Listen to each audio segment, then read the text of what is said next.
I'd like to call this work session of the Forest Grove City Council to order.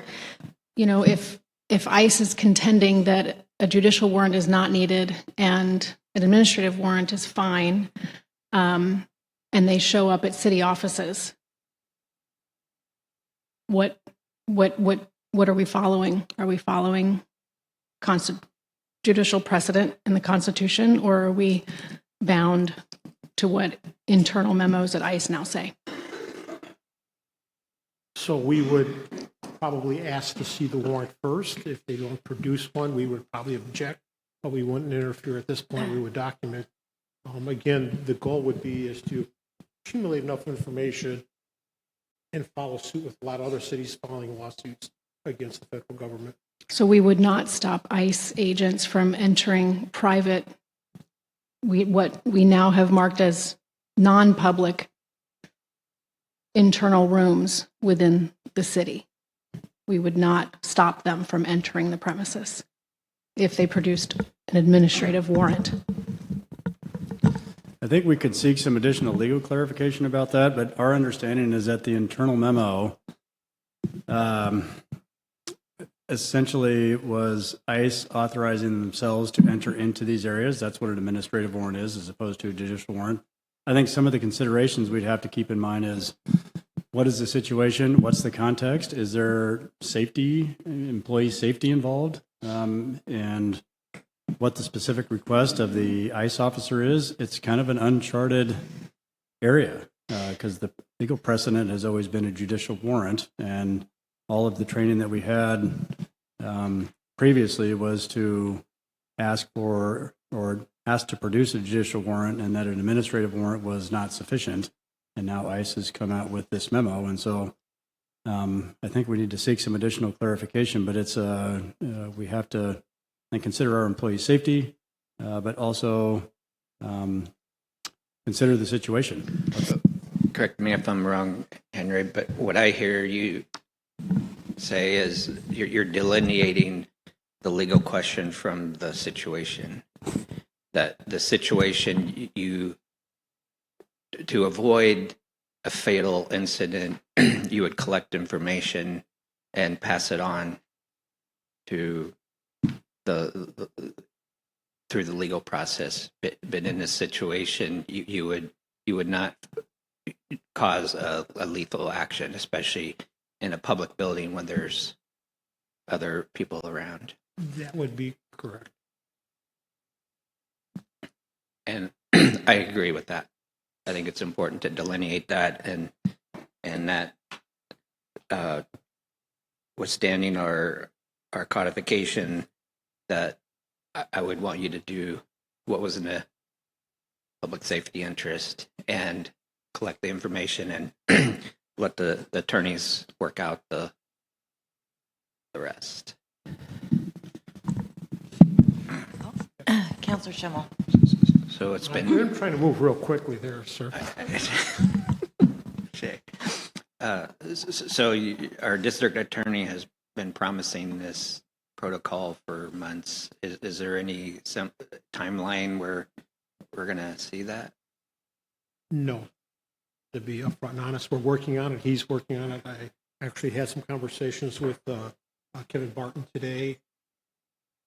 Again, it's a moving target where we think we're in one place and then something else happens, and then now we're revamping and restructuring and looking at what those practices or intervention points might be. So it's not like we're procrastinating at all. It may seem like No, it. I know it's not you. No, I'm not saying me, but in regards to, we understand bureaucracy is slow sometimes, but this is much different than the typical bureaucratic scenario.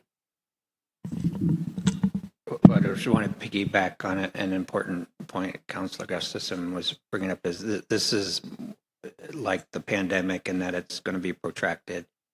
So that's more of a pluralistic emergency. It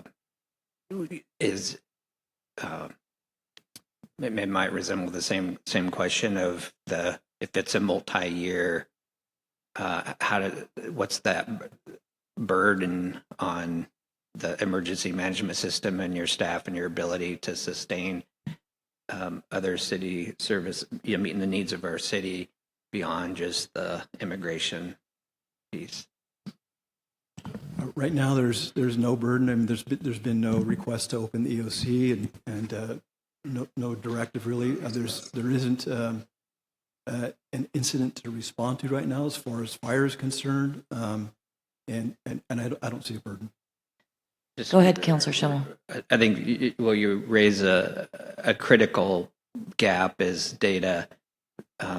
I know just from reading numerous sources that the city's police interaction is minimal at best. If that awareness comes from external sources like Indivisible, Forest Grove, and PERC, and others. So I don't know how best to close that gap if this emergency response system would aid in that.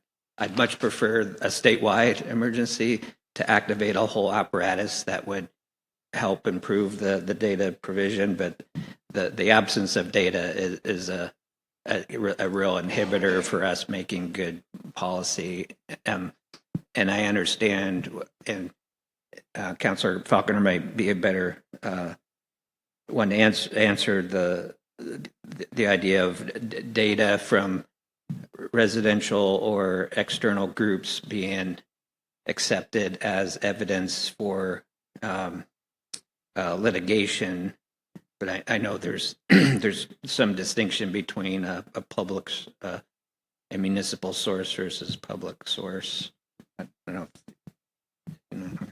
So the challenge is we don't have data to inform us about what's really going on. And oftentimes it's latent, like we learned in the last meeting or a month later about a serious incident. But that's one area I hope we can explore is, how do we shore up some of the data sources so we have a better awareness of what's going on in the community. But I want to understand that from the standpoint of staff impact to go pinpoint where sources are and how we can collect that. What are the standards or qualifiers for activating the emergency management system? There really aren't any identified standards. I mean, if the incident is going to last for more than one operational period, meaning 12 to 24 hours, that could be a reason to open the EOC. If there's a recovery necessity, then that would be a recovery necessity or operation that was going to last for a series of days. That would be a reason why. If there was a need to support the emergency workers in the field for a number of days or one or more operational periods, that could be a reason why. So it's scalable and it's dependent on what the incident is. Well, maybe I'll pivot that question to my colleagues. Is what would be our standards? I hope it wouldn't be body count.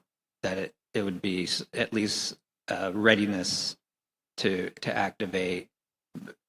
If we don't activate it right away, just to have the process and system set up, ready to be responsive. Well, I'd be a proponent of filling in the framework and then leveraging the mechanism where the mayor can activate it in a pinch, and Jesse can move things along, and then come back to us for the. Yeah. But I'd want to fill in the framework with names or what have you. If there's, I'm sorry, I don't mean to take your presiding officer. No, but are you saying I'm proposing that we have them fill in the framework and that we leverage the latitude that the mayor has to activate. How does the council feel about Councilor Schimmel's proposal? Is there a consensus to do that? Thumbs up or thumbs down? I see 2 thumbs up. Or okay, so there's consensus to do that. Councilor Schimmel.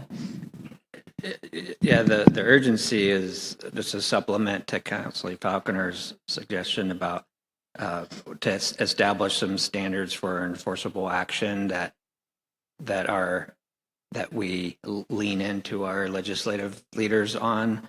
A document I sent late last week on page 1 includes what I would suggest, at least as a draft of enforceable standards involving legalities, staffing, compliance, free of municipal liability, operational, realistic, de-escalatory, and design, so forth. So I think it's important that we're not just tracking, but we're advocating for that they meet standards and we actually score it.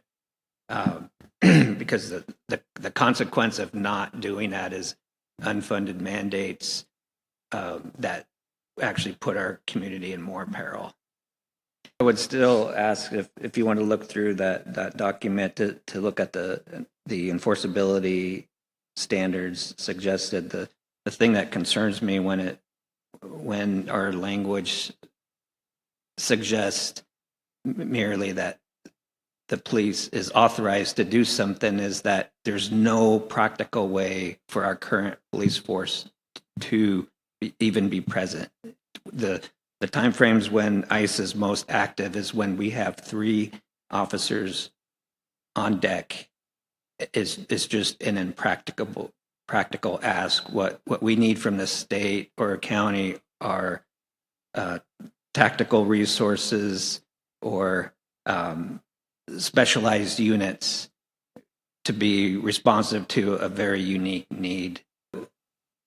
What do we stop doing?